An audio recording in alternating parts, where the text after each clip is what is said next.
कि पाकिस्तान के साथ जैसे तुर्की बोल करके साथ में आ गया था कि चलो मैं युद्ध करूंगा या तुम्हारे लिए सहायता करूंगा, तुम्हें आवश्यकता है, ऐसे हमारे साथ कोई भी देश आकर नहीं खड़ा हुआ। ऐसी कुछ फुटेजेस बाहर आई थी जिसमें ड्रोन उड़ते हुए वेपन ले जा रहे जहाज को टारगेट करते हुए दिखे थे।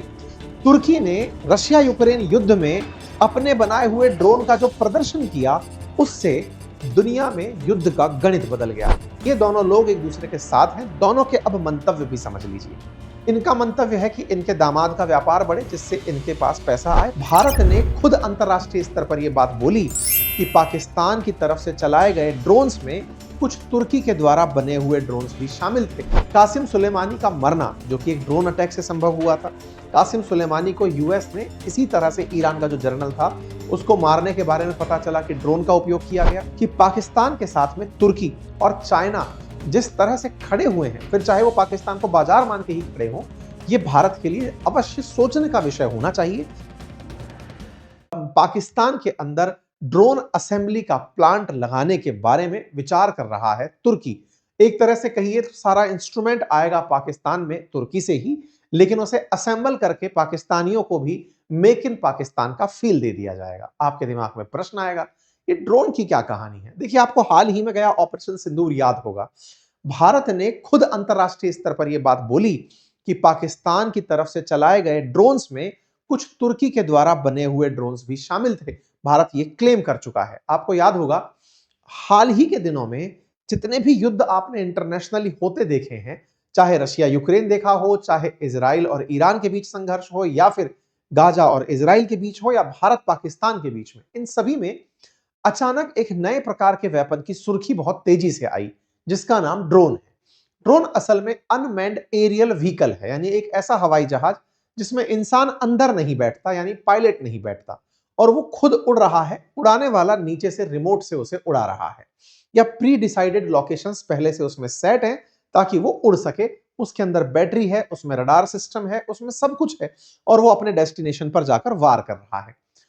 ये ड्रोन का करतब और कारनामा हाल ही के समय में डिफेंस के अंदर एक बहुत तेजी से बढ़ता हुआ बाजार बनकर आया है। हाल ही के समय में आपने जब देखा हो कि डिफेंस इक्विपमेंट के अंदर 2022 से ड्रोन ने अपना एक अलग बाजार बना लिया है, क्योंकि कहीं ना कहीं फाइटर जेट्स बहुत महंगे हो गए हैं। साथ में ड्रोन्स के अंदर किसी के भी, मतलब जो अटैक करने वाला देश है, उसके किसी अपने व्यक्ति के हताहत होने की रत्ती भर भी चिंता नहीं रहती, क्योंकि उड़ाने वाला व्यक्ति कहीं दूर बैठा हुआ है और वो ड्रोन उड़ा चुका है। इसका मतलब ड्रोन खत्म होने पर भी इस व्यक्ति की जान को कोई आंच नहीं आएगी। कुल जमा अर्थ यह है कि ड्रोन पूरी तरह से किफायती, साथ ही साथ जान बचाने वाला है। बस इसी टेक्नोलॉजी के चलते ड्रोन के बाजार ने बहुत तेजी से अपने आप को अपनाया। अब यहां पर एक इंटरेस्टिंग किस्से हैं जो कि आप ऐड कर सकते हैं। कासिम सुलेमानी का मरना, जो कि एक ड्रोन अटैक से संभव हुआ था। कासिम सुलेमानी को यूएस ने इसी तरह से ईरान का जो जनरल था उसको मारने के बारे में पता चला कि ड्रोन का उपयोग किया गया, जिसके चलते ईरान और अमेरिका में काफी ज्यादा ठनी। इसी तरह से एक अयमान अल जवाहिरी करके, जो अब बहुत ज्यादा मोस्ट वांटेड अमेरिका का मोस्ट वांटेड टेररिस्ट था, उसको भी बिल्कुल ड्रोन से ही मारा गया था। यूएस ने एयर स्ट्राइक से मारा था। कुल मिलाकर के दुनिया भर में बहुत सारे ऐसे टारगेट्स ड्रोन्स ने हिट किए, जिसके चलते लोगों को ये टेक्नोलॉजी बहुत ही खास लगने लगी।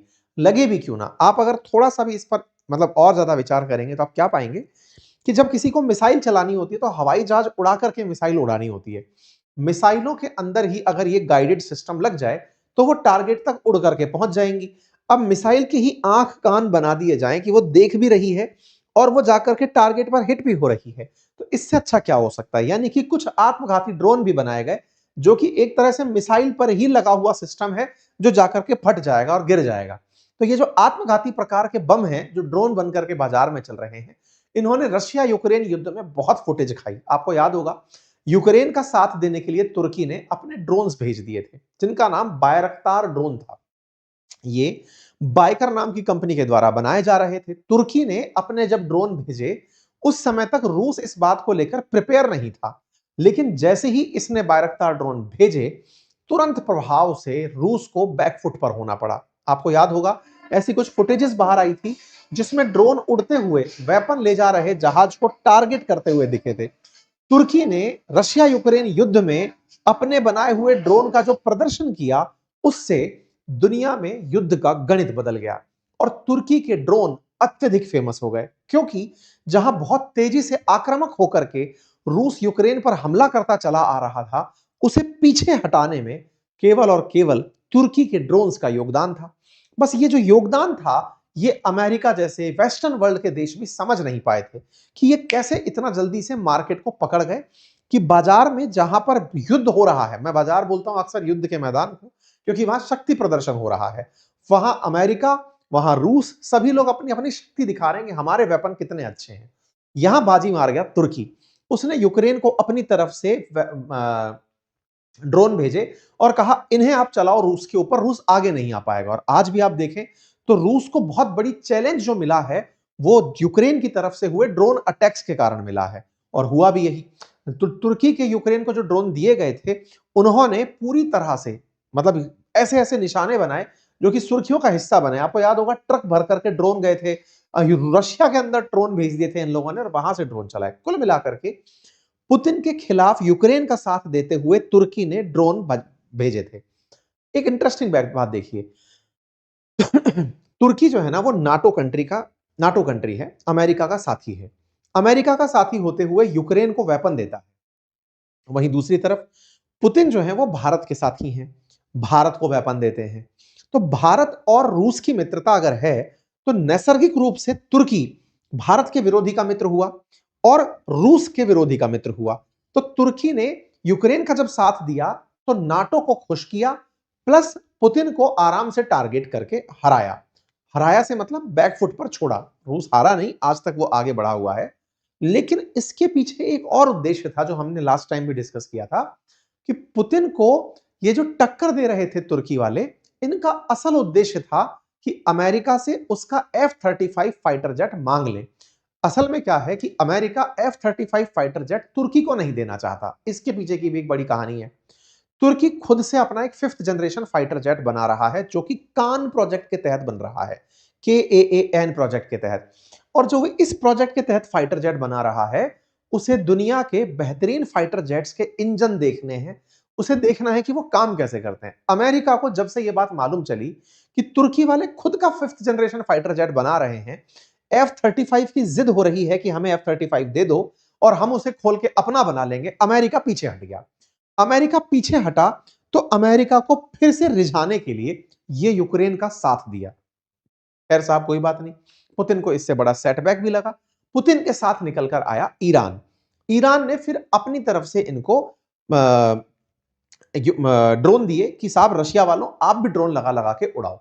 और दोनों तरफ से वॉर के अंदर ड्रोन वर्सेस ड्रोन चलना शुरू हुआ। हमारे चैनल पर आप लोग बहुत दिनों से हमारी खबरें सुन रहे हैं, उसके बावजूद भी आधे से ज्यादा लोग ऐसे हैं जिन्होंने चैनल सब्सक्राइब नहीं किया हुआ है। सब्सक्राइब कर लीजिए। फिलहाल की जो खबरें हैं जो ड्रोन बाजार पर फोकस करती हैं, वो ये कि आने वाले समय के अंदर ड्रोन का जो बाजार है वो बहुत ज्यादा बढ़ने वाला है। हाल ही में अमेरिका ने 300 के ड्रोन बनाने के लिए, यानी 3 लाख ड्रोन बनाने के लिए, तुरंत बनाने के लिए कहा गया है डिपार्टमेंट के द्वारा। कारण भी है, सस्ते हैं, किफायती हैं, नुकसान का कोई डर नहीं है, कोई व्यक्ति हताहत हो नहीं रहा है। परिणाम ये निकलता है कि 2030 तक बाजार में ड्रोन का बाजार बढ़कर के 22 से 42 बिलियन डॉलर तक हो जाएगा, इस तरह का माना जाता है। वर्तमान में 15 से 21 बिलियन डॉलर का बाजार चल रहा है ड्रोन का, जो कि एवरेज CAGR 8.6% के हिसाब से बढ़ रहा है। वर्तमान में जो ड्रोन प्रेजेंट है बाजार में, उनमें सेकंड टॉप ब्रांड पर इस समय बायरक्तार ड्रोन चल रहा है, जो तुर्की का है, अमेरिका का प्रेडेटर है, और उसके बाद में बायरक्तार ड्रोन आता है। ये जो बायरक्तार ड्रोन है ना, जिस कंपनी द्वारा बनाया जाता है, वो कंपनी रसप अर्दगन जो हैं, जो कि तुर्की के राष्ट्रपति हैं, उनके दामाद की है। और उनके दामाद की जो कंपनी है, उसे प्रमोट करने के लिए अर्दगन जिन भी देशों में जाते हैं, इस ड्रोन को प्रमोट करके चले आते हैं। परिणाम यह निकला कि तुर्की का जो एक्सपोर्ट है डिफेंस के क्षेत्र में, उसमें बहुत तेजी से इजाफा हुआ, क्योंकि यूक्रेन युद्ध में जिस तरह का प्रदर्शन इसने किया, लोगों ने इसमें इंटरेस्ट शो कर दिया। परिणाम यह निकला कि तुर्की की ड्रोन इंडस्ट्री बूम पर आ गई। आप इससे अंदाजा लगाइए, 7.1 बिलियन डॉलर के इन लोगों ने हथियार एक्सपोर्ट कर डाले, जहां 10 साल पहले ये 2 बिलियन डॉलर के आसपास चल रहे थे। इनका बाजार एक्सपोर्ट में $15 बिलियन तक पहुंचेगा, ऐसा मार्केट के अंदर चर्चाएं हैं। कुल मिलाकर के तुर्की ने अपने ड्रोन बाजार को यूक्रेन युद्ध से बहुत चमका दिया। वहां चमका करके इसने खरीदार मांगे। आप जानकर आश्चर्य होंगे कि इनके पास वेटिंग है कि डिलीवर नहीं कर पा रहे हैं ड्रोन। इनकी कंपनी पर इतने ऑर्डर हैं, 30 देशों के ऑर्डर इनको मिल चुके हैं। ऐसे में बड़े ग्राहकों में पाकिस्तान निकल कर आता है, क्योंकि पाकिस्तान वो देश है जिसे भारत के डर में खूब सारे हथियार बनाने हैं, खूब बड़ी सेना रखनी है उसको भारत से झगड़ने के लिए, कि कल को अगर भारत हमें खत्म करने आए तो हमारे पास भी प्रॉपर साजो सामान होना चाहिए। तो पाकिस्तान को तुर्की अपने उन बाजारों में से देखता है जिन्हें वो ड्रोन बेच सके। इतना ही नहीं, तुर्की अब अपने लेवल पर एक 5th जनरेशन फाइटर जेट कान बना रहा है। ये जो कान नामक फाइटर जेट है, इसकी चर्चाएं इस समय बहुत हो रही हैं, क्योंकि तुर्की इस फाइटर जेट में स्टेल्थ टेक्नोलॉजी लगा रहा है। कहते हैं 5th जनरेशन फाइटर जेट या जनरेशन जितनी जितनी बढ़ती जाती हैं, उनके अंदर जहाजों के बचने की संभावनाएं बढ़ जाती हैं। दुश्मन उन्हें टारगेट नहीं कर पाते, इसलिए उन्हें बेहतर किस्म का माना जाता है। जनरेशन वाइज, जैसे होटल के अंदर 4 स्टार से 5 स्टार तक जब आप जा रहे होते हैं कि साहब इनके पास स्विमिंग पूल है, साहब इनके पास स्विमिंग पूल भी है, बड़ा जंगल भी है, तो फैसिलिटीज के साथ स्टार रेटिंग बढ़ती जाती है। ऐसे हवाई जहाजों में जब आप जनरेशन बढ़ाते चले जाते हैं तो उसमें दो चीजें देखी जाती हैं कि उसकी एफिशिएंसी कितनी है, यानी कि गति के साथ कितना अच्छे से काम करके आ जाता है, टेक्नोलॉजी को कैसे ऑपरेट करता है, साथ ही साथ खुद के बचने के चांसेस कितने हैं, क्योंकि हवाई जहाज बहुत महंगे होते हैं। फाइटर जेट्स की कीमत हजारों करोड़ में होती है। ऐसे में अगर एक भी जहाज खत्म होता है तो उसका बड़ा लॉस होता है। तो बोले ये मरे नहीं, दुश्मन पकड़ नहीं पाए, इसके लिए एक तकनीकी बनती है जिसका नाम होता है स्टेल्थ टेक्नोलॉजी, अर्थात आप रडार की पकड़ में ना आओ, ऐसी टेक्नोलॉजी। जो इस तरह के फाइटर जेट्स बनाने में कामयाब होते हैं वो 5th जनरेशन फाइटर जेट्स में कंसीडर किए जाते हैं। तो ये इस तरह का फाइटर जेट बनाने में लगे हुए हैं। पाकिस्तान को ये इसमें भी ग्राहक के रूप में जोड़ना चाहते हैं। हाल ही में इन्हीं के बायरख्तार कंपनी ने एक ऐसा ड्रोन जेट शोकेस किया जो जहाज से लड़ाई लड़ रहा था। तुर्की वालों ने जहाज यानी कि फाइटर जेट, और फाइटर जेट ने मिसाइल चलाई, तो इनका बनाया हुआ जो तुर्की का फाइटर वो है ड्रोन है, वो उससे बढ़िया से लड़ाई लड़ा। कुल मिलाकर के तुर्की वालों ने ड्रोन का बाजार बढ़िया पकड़ लिया है, और ऐसा करने में बायकर नाम की जो कंपनी है, जिसका मालिक सेल्कुक बायकतर है, वो जो कि अर्दगन का दामाद है, उसका ही बड़ा रोल दिखाई दे रहा है। खैर, फिलहाल के लिए तुर्की दुनिया भर में अपने स्टॉल लगा लगा कर बता रहा है कि हम ड्रोन डिलीवर करते हैं, जिसे चाहिए ले लो। जैसे हाल ही में कोलंबिया में ये ड्रोन बेचते हुए अपना स्टॉल लगा के दिखाई दिए। वहीं से ये खबर निकल कर आई कि तुर्की की पाकिस्तान के साथ बातचीत चल रही है, जो दिसंबर की खबर थी, लेकिन अब वो बाहर सरफेस हुई कि पाकिस्तान में ये इन ड्रोनों को वहीं पर असेंबल करेंगे। पाकिस्तानी इसी बीच को मेक इन पाकिस्तान भारत से कॉपी किया हुआ मानेंगे। बड़ा सवाल है, भारत इसे कैसे लेता है? तो देखिए, एक चीज तो आप जानते हैं, भारत पाकिस्तान के झगड़े में पाकिस्तान के साथ तुर्की खड़ा रहा। यह हमने ऑपरेशन सिंदूर में देखा। ऑपरेशन सिंदूर में देखा कि तुर्की की नेवी पाकिस्तान पहुंची थी। टर्किश मेड जो ड्रोन है वो सिविलियन प्लेन के रूप में यूज होने के बाद भारत पर चलाए भी गए थे, जिसके भी प्रमाण हमारे पास मिले। इसका मतलब ये दोनों लोग एक दूसरे के साथ हैं। दोनों के अब मंतव्य भी समझ लीजिए। इनका मंतव्य है कि इनके दामाद का व्यापार बढ़े, जिससे इनके पास पैसा आए, पैसा आए तो ये सत्ता में जुड़े रह जाएं, लंबे समय से सत्ता में आगे कंटिन्यू कर जाएं। इनके साथ क्या उद्देश्य है कि सेना इनके लिए इनके साथ चले, क्योंकि नवाज शरीफ जो इनके भगोड़े भाई हैं, जो लंदन में चले गए, उन्होंने इनको शिक्षा दी है कि सेना अगर आपसे खिलाफत में चली गई, जैसे मुशर्रफ चले गए थे नवाज शरीफ के खिलाफ, तो नवाज शरीफ को भागना पड़ा था। इनके खिलाफ अगर आसिम मुनीर चले गए तो सत्ता से हाथ धोना पड़ेगा। तो ये आसिम मुनीर को मनाए रखने के लिए कि तुम बढ़िया पैसा खा लो, कोई दिक्कत नहीं है, आसिम मुनीर को मनाए रखने के लिए तुर्की से डिफेंस डील में लगे हुए हैं। दोनों के अपने उद्देश्य हैं। कुल मिलाकर के ड्रोन से ये अपने आप को भविष्य के लिए भारत के सामने खड़ा होते हुए देखना चाहते हैं। क्या भारत को इससे चिंता करने की आवश्यकता है? देखिए, जब भी युद्ध होगा तो निश्चित ही युद्ध के अंदर हर व्यक्ति को अपने साहस का, शौर्य का, अपनी कुशलता का प्रदर्शन करने का अधिकार है। हम भी चाहते हैं कि पाकिस्तान जब हमारे सामने हो तो प्रॉपर ताकत के साथ खड़ा हो, ताकि हमारे अंदर गिल्ट ना आए कि किसको मार दिया। क्योंकि हम अपने बहुत से पड़ोसियों पर इसीलिए भी गोलीबारी नहीं करते, क्योंकि नहीं, मत मत मारो, चींटी को पैसेरी से नहीं मारते। ठीक है, पाकिस्तान को अगर ऐसा लगता है कि वो इस तरह के वेपन्स के साथ हमसे युद्ध करना चाहता है, बढ़िया करे, क्योंकि युद्ध कौशल जो है वो उस समय दिखाए गए प्रदर्शन का होता है, उस समय दिखाई गई कुशलता का होता है, जो भारतीयों के पास यहां पर है। इन सब के साथ साथ ये तो एक मोटिवेशनल वाली लाइन हुई, उसके अलावा भी भारत के पास बढ़िया मात्रा में अपने 5th जनरेशन फाइटर जेट की तैयारी चल रही है। हम लोग AMCA प्रोजेक्ट में हैं ऑलरेडी, थोड़ा सा हम इसमें धीरे चल रहे हैं, लेकिन हाँ, भारत सरकार अब 5th जनरेशन फाइटर जेट खुद बना रही है। साथ ही साथ F-16 भारत के पास में, F-16 जैसा सुखोई जो है, सुखोई 30 वो भारत के पास है, F-16 नहीं है। राफेल हमारे पास है और हमें निश्चित ही जरूरत है और हम उस जरूरत की पूर्ति के लिए अपने स्केल पर तेजस जो कि 4.5 जनरेशन का है उसका प्रोडक्शन कर रहे हैं, राफेल को और प्रोक्योर कर रहे हैं और हम अपने स्तर पर आने वाले समय में 5th जनरेशन फाइटर जेट खुद के स्तर पर बनाने की तैयारी कर रहे हैं कुल मिलाकर। लेकिन एक चीज जो बहुत अच्छे से स्पष्ट है वो ये कि पाकिस्तान के साथ में तुर्की और चाइना जिस तरह से खड़े हुए हैं, फिर चाहे वो पाकिस्तान को बाजार मान के ही खड़े हों, ये भारत के लिए अवश्य सोचने का विषय होना चाहिए, क्योंकि भारत भी तुर्की के स्थान पर चाहे रूस से सामान खरीदता हो, वो हमारे साथ में वैसे नहीं है जैसे इनके साथ में तुर्की और चाइना खड़े हैं।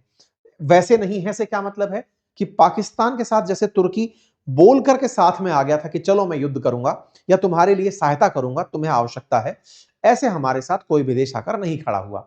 इसके अपने मायने हो सकते हैं और उनमें सबसे बड़ा मायना यह भी है कि आज भारत दुनिया की तीसरी बड़ी इकोनॉमी बनने जा रहा है, लेकिन वो दुनिया में किसी भी देश के विषय पर हमेशा शांति की ही अपील करता है। रशिया यूक्रेन के मामले में भी हम अपने दोस्त रूस के साथ शांति की बात करते रहे, पीस डिप्लोमेसी डायलॉग की बात करते रहे, उनसे ये नहीं कहा कि हम आपके साथ खड़े हैं।